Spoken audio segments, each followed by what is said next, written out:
And welcome back to 13 News Weekend. And Julie, you just told me earlier, it's social media is our discussion today. Well, it's etiquette, I believe. Email. Or email, yes. Every Saturday it's social media. Every Saturday is social media. Email etiquette today. Yeah, it's so prevalent, and some people break the rules, Joe. They don't do it right. Yeah. And Naomi's here to tell us the right way to do it. I don't break the rules. Of course. I got a tweet this past week from TW Mortgage Team. He wanted to know, I don't know if you've seen my email signature, how I created all the social media buttons. Well, here's the question. How do you get the social media icons on your email signature?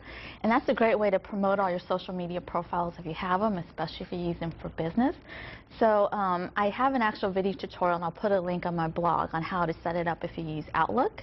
However, I use Gmail for my email, and there's a kind of a video tutorial, but I use Gmail, and I use an app on my Google Chrome browser, and you can use it also on Firefox. It's called YStamp.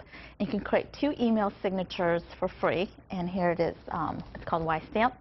And I put all my social media buttons. I don't know if you've seen my email signature. And then you can choose which emails you want to attach your email signature to. So I have a personal one and a business one, or you can choose not to have an email signature. So I use that. I love it. So I get overwhelmed a lot with emails. It's very, very, very overwhelming how to manage it all. So there's a lot of tips that I've decided to come up with for as far as helping people filter through all of it. Now, you see my business card as well. Even on the back of my business card, I put, please do not add me to your email list. So don't send an email that people have to actually unsubscribe to, because that can be annoying. Just because you have my email doesn't mean you can add me to your email newsletter, and then it's just going to more or less annoy me. Yeah, and that's one way, I guess as a business, that probably, you think, okay, well, I'm just expanding my reach and getting my word out there. But no, you're just kind of alienating people and doing exactly opposite of what you want. It's almost like sales. It's an annoyance. But here's another good tip that I think is a good idea. In your subject, put an FYI, or put please respond, or here's a request, so that people know how to prioritize their emails. So maybe if it's just something I need to read, I don't need to necessarily reply to or have an actionable item. Avoid large attachments.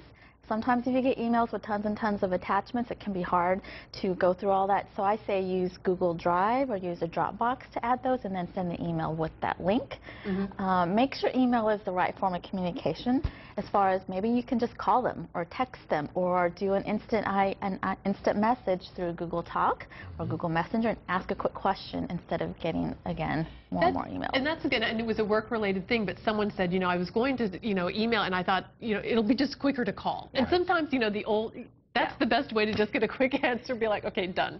Or even text now. If you just need a quick answer, you don't necessarily need to send an email and have an email go through all these things that you need to reply to. Yeah, very good point. Good. Did we cover them all? I think saw the countdown. I was worried we weren't going to get them in, but we did. If not, then I'll also put them on the blog as well. AskNaoma.com. Lots of good information. Thanks, Naoma. We'll be back.